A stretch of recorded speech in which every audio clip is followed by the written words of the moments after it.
أعوذ بالله من الشيطان الرجيم. சபிக்கப்பட்ட ஷைத்தானை விட்டு அல்லாஹ்விடம் நான் பாதுகாப்பு தேடுகின்றேன்.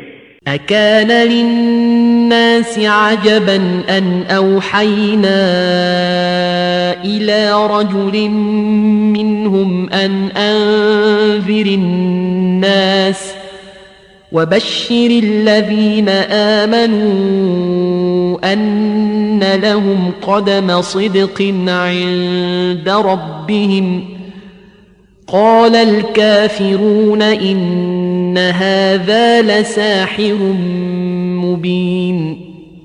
அலட்சியத்தில் மூழ்கியிருக்கும் மக்களை எச்சரிப்பீராக என்றும் ஈமான் நம்பிக்கை கொள்வோர்க்கு அவர்களின் இறைவனிடம் உண்மையான மதிப்பும் கண்ணியமும் உண்டு என்று நற்செய்தி அறிவிப்பீராக என்றும் அவர்களிலிருந்தே ஒரு மனிதருக்கு நாம் வஹி அனுப்பியது அவர்களுக்கு வியப்பாயிருக்கிறதா?